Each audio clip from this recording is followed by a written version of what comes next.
A 15-year-old with a borrowed personal computer shut down Yahoo, CNN, and Amazon in a single week, while another hijacked a radio station to win a Porsche, and the most wanted hacker in America spent years on the run. These are not movie scripts, but real exploits that built the world of hackers, from chaos to global power. How did the internet's defenders allow this to happen? And what would drive teenagers and entire nations to challenge the rules of cyberspace? The answer begins on a quiet February morning in a bedroom with a simple flood of traffic.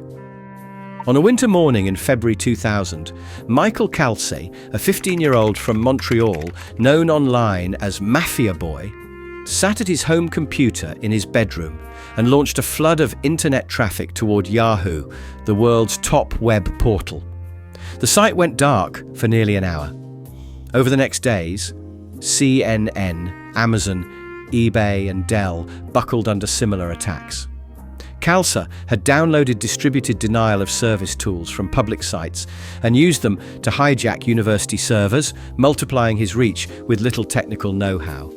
The project he called Revolta ran while he was at school, leaving some attacks to unfold unattended. Headlines warned of an electronic Pearl Harbor, and losses were tallied in the millions.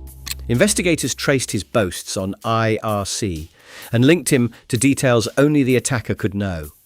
Calce was arrested later that year. In 2001, he was sentenced to 8 months in open custody and banned from unsupervised internet use.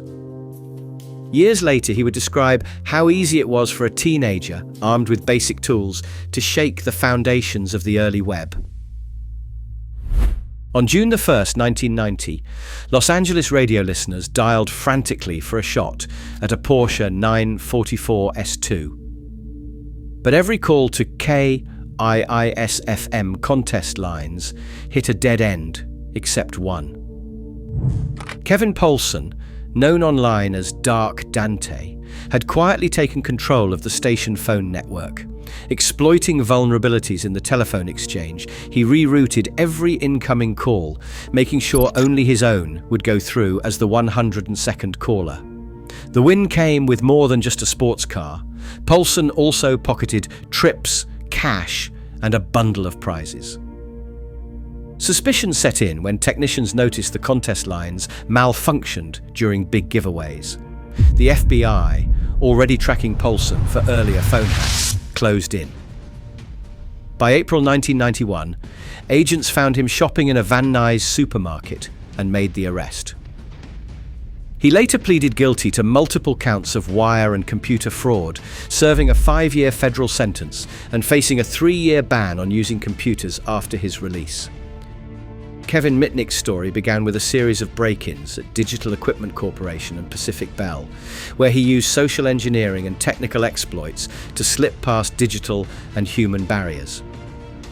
After violating probation, he disappeared into a maze of safe houses, cloned cell phones, and false identities, spending 2.5 years evading the FBI. His capture in February 1995 ended one of the most publicized manhunts in cyber history. When agents finally entered his Raleigh apartment, they found dozens of computers, hundreds of cloned cell phones, and stacks of stolen software. Mitnick spent about 5 years in custody, much of it in pre-trial detention, and pleaded guilty to 7 federal charges in 1999. Released in 2000, he faced tight restrictions on technology use. Over time, the legend of a hacker who could launch missiles with a whistle faded, replaced by a consultant and author who used his skills to help companies defend against the very tricks he once perfected. A faceless crowd in Guy Fawkes masks streamed through city streets, while at home, thousands more launched digital barrages from their laptops. Anonymous, born from the unruly chaos of image board culture, took protest beyond the sidewalk and straight into the servers. In 2008, Project Chanology targeted the Church of Scientology with a mix of distributed denial of service attacks, prank calls, and coordinated demonstrations in over 100 cities. The mask became a symbol, part joke, part warning, of a new kind of activism that blurred the line between civil disobedience and outright disruption. By 2010, Anonymous had set its sights on a new target. When Visa, MasterCard, and PayPal blocked donations to WikiLeaks, Operation Payback was unleashed. Anyone could join. All it took was downloading the low-orbit ion cannon, a tool so simple that even first-timers could flood payment sites with traffic. But the promise of anonymity was an illusion.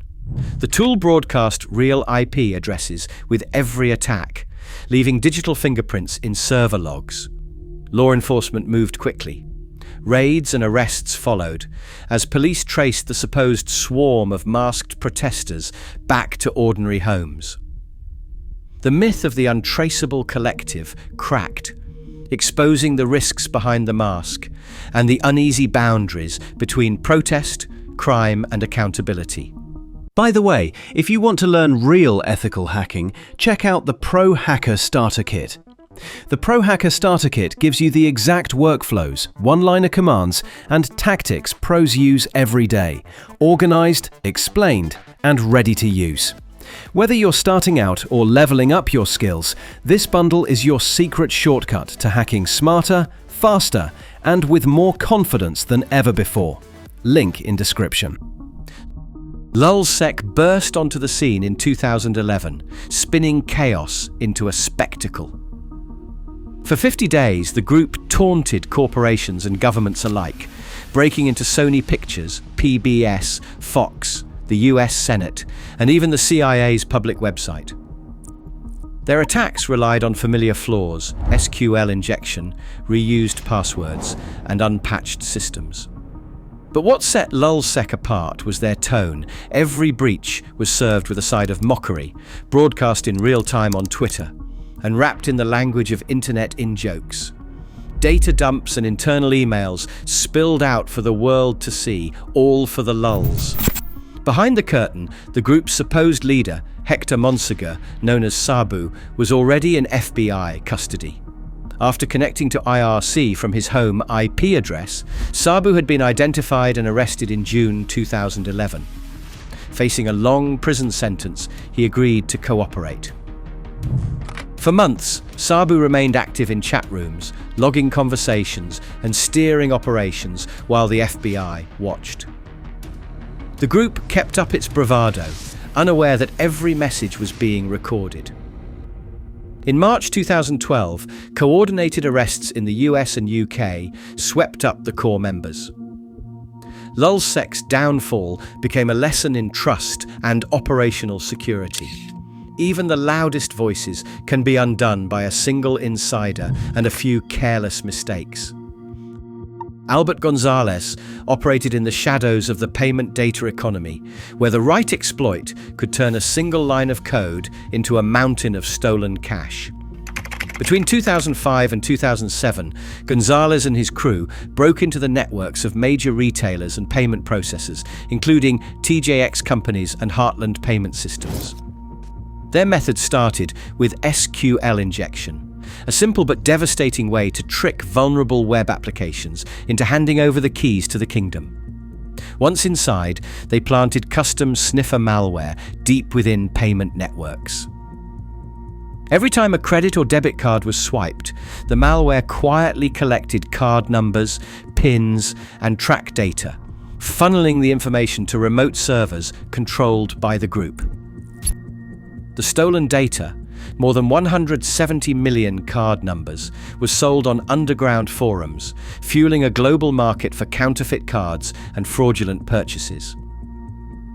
The profits were enormous. When law enforcement closed in, agents seized $1.6 million in cash from Gonzalez, including more than $1 million buried in his parents' backyard. In 2010, he was sentenced to 20 years in federal prison, one of the harshest penalties ever handed down for cybercrime in the United States. Gonzalez's operation forced banks and merchants to rethink payment security and led to sweeping changes in industry standards. His story stands as a stark reminder that in the digital age, a single breach can ripple through the world's financial systems, driven not by politics or protest, but by the lure of easy money. Lazarus Group stands apart from every hacker before them, not for their technical tricks, but for the weight of their targets and the questions they raised. In November 2014, the world watched as Sony Pictures' servers were erased, unreleased films leaked, and thousands of private emails spilled online. US agencies named North Korea as the likely culprit, pointing to the country's anger over a satirical film. The fallout was immediate: cancelled releases, public apologies, and a scramble to rebuild crippled networks. 2 years later, the same group struck the heart of the global banking system. Using stolen credentials and custom malware, attackers gained access to Bangladesh Bank's SWIFT terminal, sending fraudulent payment instructions that drained $81 million from an account at the Federal Reserve Bank of New York. Only a typo and quick action by other banks prevented the loss of nearly $1 billion. In May 2017, Lazarus unleashed WannaCry, ransomware powered by a leaked NSA exploit. Within days, more than 300,000 computers in more than 150 countries were locked, from British hospitals to German railways. The ransom demands were small, but the chaos cost billions. Attribution to North Korea remains a matter of high confidence, not absolute proof. Digital fingerprints, code reuse, and infrastructure links form the backbone of the case, but experts still debate the risks of misdirection and false flags. What is clear, the Lazarus Group's attacks blurred the line between crime, protest, and cyber war, turning the keyboard into an instrument of state power and making every connected system a potential front line.